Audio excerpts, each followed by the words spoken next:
Hello, आप सभी का स्वागत है टीचिंग बाय आर के माथुर यूट्यूब चैनल पर। फटाफट वीडियो को like and share and subscribe कर लीजिए ताकि लगातार अपडेट आपको मिलते चले। यदि आप JCC CGL lady supervisor exam को लेकर सीरियस में तैयारी कर रहे हैं तो आपके लिए ये वीडियो काफ़ी इंपॉर्टेंट है, क्योंकि पेपर 1 हम लोग हिंदी व्याकरण देख रहे हैं, जिसमें आप लोग 30 क्वेश्चन आपके एग्ज़ाम में देखने को मिलेगा। बाकी गद्यांश भाग रहेगा और इंग्लिश भाग रहेगा। ठीक है, तो ये पेपर 1 में हिंदी व्याकरण से रिलेटेड सारे महत्वपूर्ण क्वेश्चंस को हम लोग देखेंगे। आप लोग नीचे दिए कमेंट में बताइएगा कि कितना क्वेश्चन सबको सही हो रहा है। ये वीडियो 7 है और 1 से लेकर 6 तक नहीं देखें तो जरूर प्लेलिस्ट में जाकर देख सकते हैं। ठीक है, तो चलिए एमसीक्यू पर चलते हैं। चलिए, पहला क्वेश्चन आपकी स्क्रीन पर है। क्वेश्चन नंबर 1 में कह रहा है कि निम्नलिखित में से कौन सा नासीय व्यंजक कौन सा है। नासीय व्यंजक क्या क्या होता है, सबसे पहले आपको मालूम होना चाहिए कि नासीय व्यंजक क्या होता है। नासीय व्यंजक जो होता है वो उच्चारण स्थान से बोले जाने वाले एक वर्ण होता है। ठीक है, जैसे आपका नौ आएगा, इस प्रकार से नौ आएगा, मतलब जितना टाइप का नौ है ना वो आएगा, और एक मौ आएगा। ये सब नासिक व्यंजक के अंतर्गत आता है। तो ऑप्शन नंबर यहाँ पर क्या है, सी में है। ऑप्शन नंबर करेक्ट हो जाएगा। क्लियर है। अगला नंबर देखिए क्वेश्चन नंबर 2 में कि निम्नलिखित में से कौन सा शब्द संज्ञा से बना हुआ विशेषण नहीं है। यहाँ पर पूछ रहा है संज्ञा से बना हुआ यहाँ पर विशेषण नहीं है, तो ऑप्शन नंबर बी यहाँ पर हो जाएगा धूमिल। धूमिल जो होता है शब्द जो होता है संज्ञा से बना हुआ विशेषण नहीं है, यह एक प्रकार का धुम्ध शब्द से निर्मित किया गया है। यह वर्ड जो है धुम्ध शब्द से निर्मित किया गया है। बाकी संज्ञा से बना हुआ विशेषण फिनॉल है, लौकिक है या प्राथमिकता है। ठीक है, चलिए अगला देखिए क्वेश्चन नंबर 3 में यहाँ पर पूछ रहा है देवर शब्द का आपको स्त्रीलिंग बताना है। ठीक है, तो आंसर क्या हो जाएगा, ऑप्शन नंबर 1 तो होगा नहीं। देवरानी इस प्रकार से नहीं लिखा जाता है, यदि आप लोग इस प्रकार से लिखते हैं तो गलत है। ये ऑप्शन नंबर बी यहाँ पर करेक्ट हो जाएगा। क्लियर है।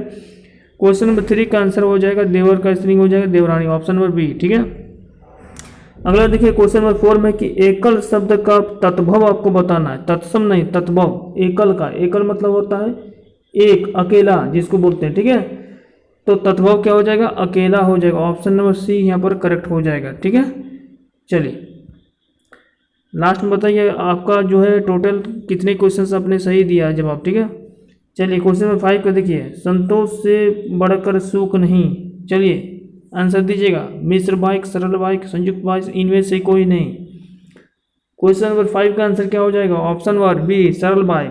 ठीक है, चलिए अगला देखिए क्वेश्चन नंबर 6 में कह रहा है कि निम्नलिखित में से कौन सा वाक्य जो है व्याकरण की दृष्टि से अशुद्ध है। ठीक है, अशुद्ध मतलब होता है जो गलत है। ठीक है, आपको 3 ऑप्शन यहाँ पर शुद्ध लिखा होगा और एक ऑप्शन आपका गलत है, तो आपको गलत शब्द को चूज करना है, अशुद्ध वाक्य को चूज करना है। ठीक है, चलिए ऑप्शन देख लिए आप लोग, आंसर आपको मालूम हो गया होगा। ठीक है, तो देख लेते हैं। देखिए वह दंड देने के योग्य है, तो ये तो एक शुद्ध वाक्य है। 4 विद्यार्थी नकल करते हुए पकड़े गए। ठीक है, ये वाक्य जो है क्या है, अशुद्ध है। ऑप्शन नंबर यहाँ पर बी क्या हो जाएगा, गलत हो जाएगा। इसका सही वाक्य क्या होगा, 4 विद्यार्थी नकल करते पकड़े गए, इस प्रकार से लिखना चाहिए, लेकिन लिखा हुआ है कि 4 विद्यार्थी नकल करते पकड़े गए। ठीक है, लिखना क्या चाहिए था कि 4 विद्यार्थी नकल करते हुए पकड़े गए। ठीक है, ये होना चाहिए था। ठीक है, तो शुद्ध वाक्य आपका होगा 4 विद्यार्थी नकल करते पकड़े गए, ध्यान रखिएगा। ठीक है, हुए तो यहाँ पर नहीं होगा, नकल करते पकड़े गए ये होना चाहिए। तो आंसर ये तो हमको लग रहा है, और देख लेना है। ऑप्शन नंबर सी देखिए, मैंने यह पुस्तक पढ़ी, एकदम सही है। ये तो आपका सही वाक्य है व्याकरण की दृष्टि से। उन्होंने अभी अभी खाना खाया, ये भी आपका सही है। ठीक है, सिंपल सा वाक्य है ये। तो यहाँ पर पूछ रहा है कि अशुद्ध वाक्य है, तो ऑप्शन नंबर यहाँ पर क्या हो जाएगा, बी। ठीक है, तो घबराइएगा नहीं, आराम से क्वेश्चंस को अटेंड कीजिएगा। जितना भी क्वेश्चंस आ रहा है जो प्रैक्टिस में करवा रहा हूँ एकदम प्रैक्टिस करते ही चलिए और एग्जाम देके चल जाइएगा। ठीक है, कुछ कुछ मैं डायरेक्शन भी देता हूँ कि कौन कौन सा चैप्टर देखना है। जैसे मैंने पार्ट 6 में बताया हूँ कि कौन सा चैप्टर आपको पढ़ लेना है। ठीक है, ताकि आपका पेपर 1 में कोई दिक्कत ना हो। चलिए क्वेश्चन नंबर 7 में देखिए, निम्नलिखित में से शुद्ध वर्तनी वाला शब्द आपको बताना है। आप बताइए कि इनमें से कौन सा शुद्ध किस प्रकार से व्याकरण दृष्टि से लिखा जाता है। क्वेश्चन नंबर 7 में तो आप लोग जो है कलेश को इस प्रकार से लिखते हैं, कभी नहीं देखे होंगे, कहीं भी लिखा नहीं रहता है। कलेश आपको इस प्रकार से भी लिखा नहीं रहेगा, ये प्रकार से लिखा रहेगा, इस प्रकार से आधा क लेसो है ना, तालवेसो लिखा रहता है। ठीक है, तो ऑप्शन नंबर सी यहाँ पर करेक्ट हो जाएगा। क्लियर है। आगे देखिए क्वेश्चन नंबर 8 में देविया बहान की संधि विच्छेद आपको बताना है। ठीक है, तो इसका क्या हो जाएगा, देवी का अपवाहन। ठीक है, तो ऑप्शन नंबर यहाँ पर बी यहाँ पर करेक्ट होगा। क्लियर है। अगला देखिए क्वेश्चन नंबर 9 में पंचवटी का कौन सा समास में, पंचवटी में अब हमने क्या बोला 2 3 4 5 इस प्रकार से गिनती में उल्लेख किया हुआ हो तो उसे बहुब्री नहीं करते हैं, तत्पुरुष भी नहीं कहेंगे, न कर्मधारक, इसको द्विगु समास कहेंगे। ठीक है, जैसे 4 गुना, 5 बटी, 5 गुना, 9 गुना। ठीक है, इस प्रकार से ये देखिए पंच लिखा है मतलब 5, तो कहीं ना कहीं गिनती से रिलेटेड आ रहा है, तो आपको इसी प्रकार से ट्रिक लगा के कुछ क्वेश्चंस को आप लोग दिमाग में रखिएगा। तो आंसर हो जाएगा ऑप्शन नंबर ए। कौन सा हो जाएगा, द्विगु समास हो जाएगा आंसर। ठीक है, अब देखिए क्वेश्चन नंबर 10 में यहाँ पूछ रहा है कि अनुपम, पढ़े होंगे आप लोग, कंप्यूटर पढ़े होंगे, अनुपम पूछे ना, अनुपम क्या था, सुपर कंप्यूटर था। यहाँ पर अलग अनुपम है। ठीक है, अनुपम शब्द का पर्यायवाची शब्द आपको बताना है। सबसे पहले आपको जानना है कि क्वेश्चन नंबर 10 में सबसे पहले आपको ये जानना है कि पावन जो होता है, पवक पावन जो होता है ये किसका होता है, तो बोलिएगा सर पावन पवक ये हवा का होता है। ठीक है, चमक किसका होता है, तो बोलिएगा सर विद्युत का होता है, बिजली का जिसको बोलते हैं बिजली का होता है पर्यायवाची का शब्द। ठीक है, मुलायम किसका होता है, तो रुई का होता है पर्यायवाचक शब्द, रुई का। निराला किसका होता है, अनुपम, निराला, ये सब आपका पर्यायवाचक शब्द आएगा अनुपम का। ठीक है, अनुपम लिखा रहा है या निराला लिखा रहा है। ठीक है, पर्यायवाचक शब्द से रिलेटेड वीडियो नहीं देखे हैं तो पार्ट 6 इसका देख लीजिएगा, जरूर जाके लिस्ट में मौजूद होगा। ठीक है, सारा इंपॉर्टेंस है, उससे बाहर आई थिंक नहीं पूछना चाहिए। ठीक है, जरूर उसको एक बार देख लीजिएगा। चलिए अब देखिए क्वेश्चन नंबर 11 में जो कठिनाई से मिलती है उसके लिए एक शब्द आपको बताना है। जो कठिनाई से मिलती है उसको लिए आपको क्या बोलेंगे, उसको क्या उसे दुर्लभ बोलेंगे, तो बिल्कुल सही है, उसे दुर्लभ कह सकते हैं। अल्लाह नहीं होगा, अप्रिय भी नहीं होगा। आंसर होना चाहिए ऑप्शन नंबर 1। ठीक है, क्वेश्चन नंबर 11 का जो कठिनाई से मिलती है उसे हम दुर्लभ कहते हैं। आसानी से मिल जाए तो कोई बातें नहीं है, इसलिए कहा जाता है कि मेहनत जितना कीजिएगा उतना ही अच्छा आपका फल जरूर देखने को मिलेगा। लगातार आप लोग को मेहनत करते रहना। ठीक है, चलिए देखिए क्वेश्चन नंबर 12 में क्या कह रहा है कि निम्नलिखित में से एक वाक्य त्रुटिपूर्ण है। त्रुटिपूर्ण मतलब इनमें से एक वाक्य जो होगा गलत होगा। ठीक है, बाकी सभी वाक्य जो होगा वो क्या होगा, सही होगा। तो आपको बताना है त्रुटिपूर्ण वो वाक्य कौन सा है। तो देखिए एक एक करके मिलाते हैं। निरपराधियों को सजा नहीं देना चाहिए, ये तो गलत है। ठीक है, ये तो त्रुटि लग रहा है। वह सकुशल पर पहुंच गया, बिल्कुल है। मोती सिप में पलता है, ये भी सही है। व्यापारियों ने 5 कुंतल कोयला खरीदा, ये भी सही है। यहाँ पर निरपराधी को सजा नहीं देना चाहिए, ये आपका त्रुटिपूर्ण है। यहाँ पर क्या हो जाएगा शुद्ध वाक्य में, निपराधियों को सजा नहीं होनी चाहिए, ये होना चाहिए था। ठीक है, आंसर हो जाएगा ऑप्शन नंबर ए। ठीक है, अगला देखिए 13 में उपमान और उपमेय का अभेद कहलाता है। यहाँ पर पूछ रहा है उपमान और उपमेय का अभेद क्या कहलाता है, तो आप बोलिएगा सर उसको हम बोलते हैं रूपक बोलते हैं। ठीक है, उसको क्या बोलते हैं, रूपक बोलते हैं। ठीक है, उपमा नहीं बोलते हैं। आप लोग अलंकार पढ़े होंगे ना, उपमा और उपमेय का अभेद जो होता है उसको हम रूपक कहते हैं। ठीक है, सारा चीज़ आप लोग को एक एक चीज़ आपको मालूम होना चाहिए। ठीक है, देखिए आज कोई बोलते हैं सर ऐसे ही पेपर हो जाएगा। पेपर देखिए बिना प्रैक्टिस के कोई होता नहीं है। ठीक है, आसान नहीं लेना है पेपर 1 को भी, इसलिए लगातार आप लोग जो है प्रैक्टिस करते रहना है। ठीक है, एग्जाम तक। क्वेश्चन नंबर 14 में देखिए घाट घाट का पानी पीना, मुहावरे का अर्थ आपको बताना है। घाट घाट के पानी मतलब सभी जगह नहीं बोलते हैं, कोई कोई वर्ड आपको सुनने को मिलता होगा कि मैं घाट घाट का पानी पिया हूँ, दार पात में चढ़ चुका हूँ।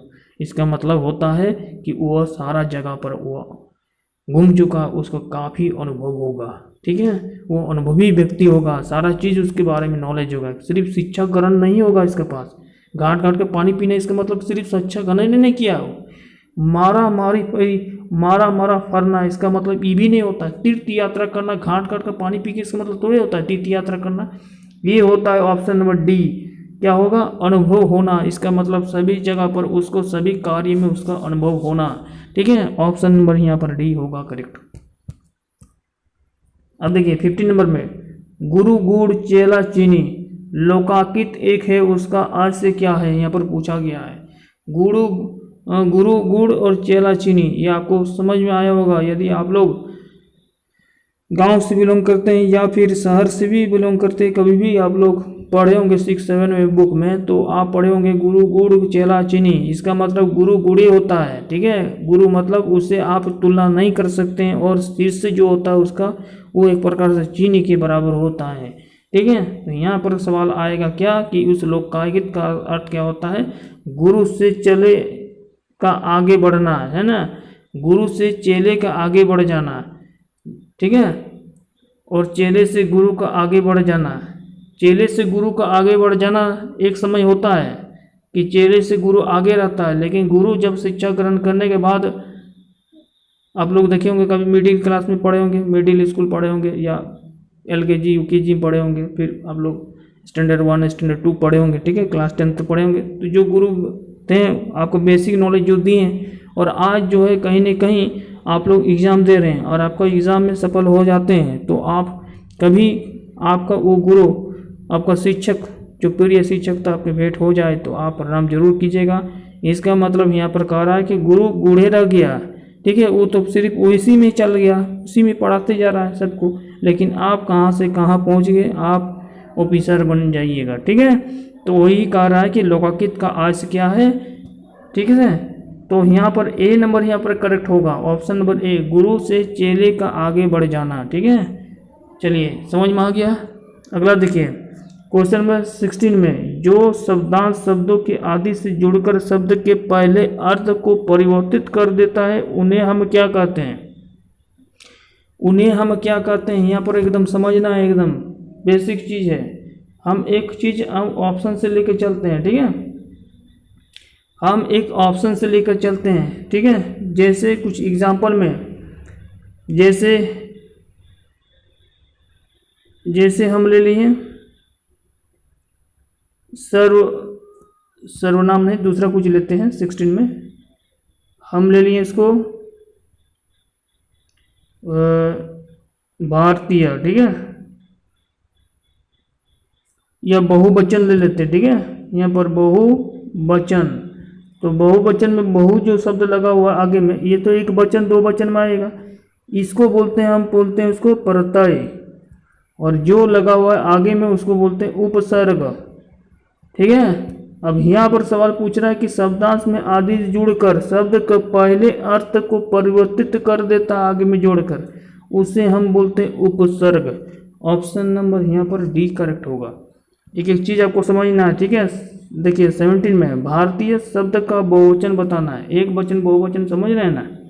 जैसे राजा का होगा राजी, ठीक है, गाधा का होगा गाधी, ठीक है। इस प्रकार से रात का हो जाएगा दिन, उल्टा शब्द में, लेकिन बहुवचन में क्या हो जाएगा, बहुवचन का हो जाएगा एक से अधिक शब्द जिसका अर्थ निकलता हो, उसे हम बहुवचक शब्द बोलते हैं। जैसे भारत का, ठीक है, यहाँ पर लिखा है भारतीय, ठीक है, लेकिन यहाँ पर हम बहुवचन शब्द में देखेंगे तो इसका आंसर हो जाएगा भारतीयों। भारतीय मतलब सारे चीज़ आ जाएगा, ठीक है, इंडिया में जितने भी आदमी हैं, ठीक है।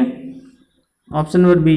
अगला देखिए क्वेश्चन नंबर 18 में, यह चांदी रोटी से दिखती है, यह चांदी रोटी से नहीं खोटी से दिखती है, यह चांदी खोटी से दिखती है। इस वाक्य में खोटी सी विशेषण का एक प्रकार है। खोटी सी कौन सा विशेषण है, तो आप बोलिएगा इसका गुण के बारे में बात हो रहा है यहाँ पर, तो गुणवाचन हो जाएगा। यहाँ पर क्या परिमाण परिणाम के बारे में बात हो रहा है, नहीं, संख्या के बारे में बात नहीं हो रहा है, पुण्य बोधक के बारे में नहीं।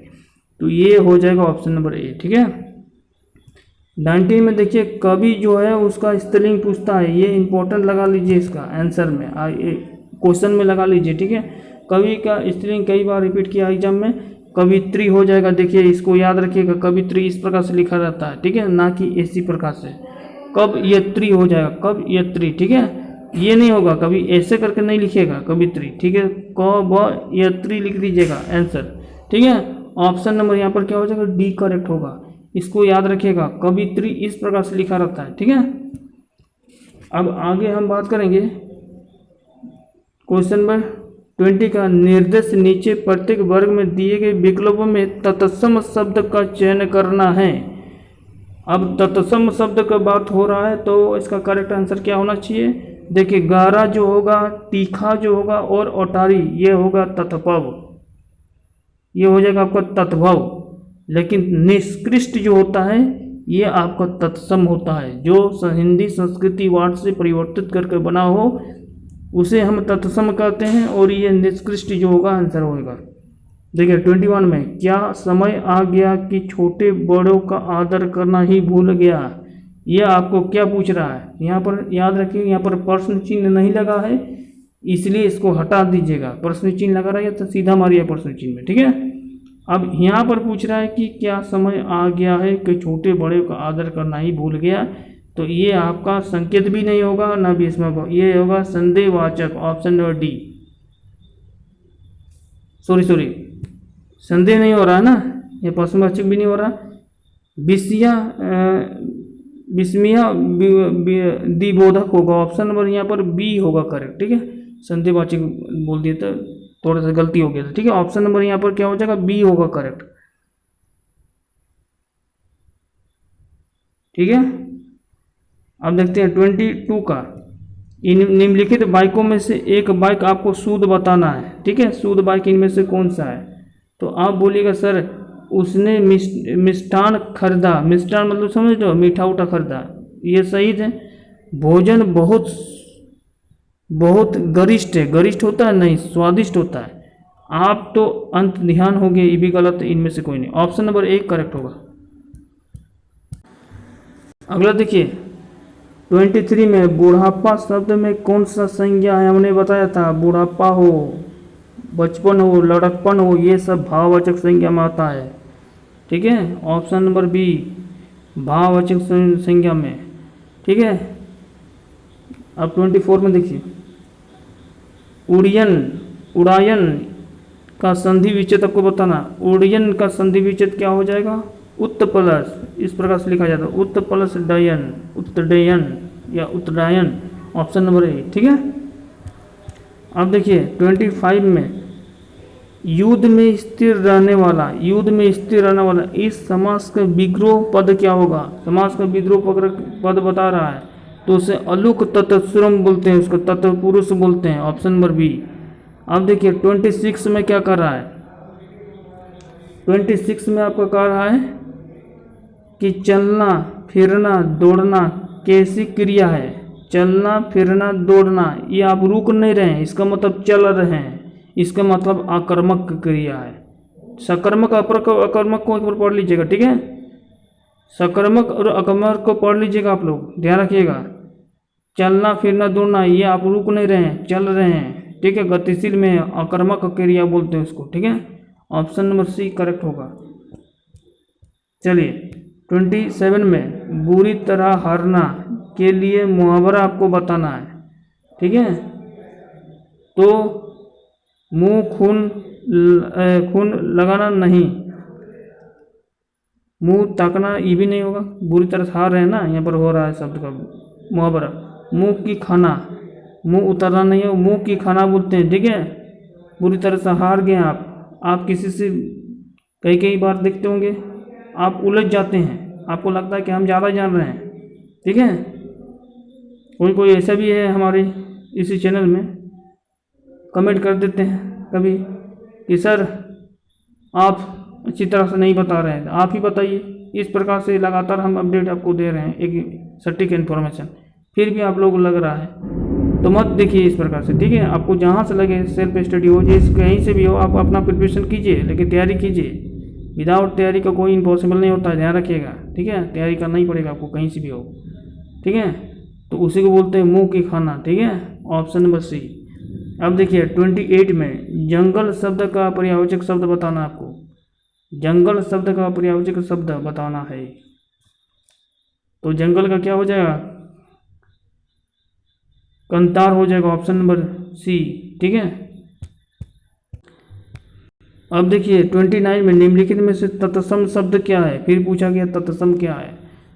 ठेस हो, भोरा हो या जेठ हो, ये आपका तत्भव होता है, ठीक है। तत्भव होगा, सीधा सीधा हिंदी वर्ड सब है, लेकिन हिंदी से रूपांतरण करके जब संस्कृत बन गया उसको बोलते हैं हम तत्भव तत्सम, जिसको मेघ में आएगा। ऑप्शन नंबर ए यहाँ पर करेक्ट होगा। अब लास्ट क्वेश्चन से इस सीरीज का यानी हिंदी का, जिसमें क्वेश्चन रहता है इंद्रियों को जीतने वाले कि एक शब्द आपको बताना है। इंद्रियों को जीतने वाले मतलब समझ रहे हो, इंद्र भगवान के बारे में यहाँ पर नहीं बात हो रहा है, ज्ञान इंद्रियों की बात हो रहा है। आपको सेंसर कितना है, 5 सेंसर है ना, उसको जीतने वाले को क्या कहते हैं, एक शब्द में आपको बताना है। क्या उसे दूरदर्शी कहते हैं या दंतचित्त कहते हैं या कुशाग्र बुद्धि कहते हैं या क्या कहते हैं। तो आप बोलेंगे इसे जितेंद्रिय कहते हैं, उसे क्या बोलते हैं, जितेंद्रिय, ठीक है। ऑप्शन नंबर डी करेक्ट होगा। तो इस प्रकार से हमने क्या देखा, कुछ इंपॉर्टेंट क्वेश्चन देखा जो आपका लगातार प्रैक्टिस कर रहे होंगे, मेहनत करते होंगे। आगामी आप एग्ज़ाम देंगे, ठीक है, 18-19 जो भी आपका पेपर होगा 18-19-20 को, ठीक है, अपने अकॉर्डिंग, या CGL का 21-22 में हो, जो भी होगा, जो भी डेट में, तो आपके लिए काफ़ी इंपॉर्टेंट रहेगा। लगातार मेहनत करते रहिए, प्रैक्टिस लगाते रहिए, जितना प्रैक्टिस कीजिएगा उतना ही आज आपका लिए बेनिफिट होगा, ठीक है। बाकी अपडेट आपको मिलता रहेगा फटाफट इस चैनल में। चलिए, थैंक यू।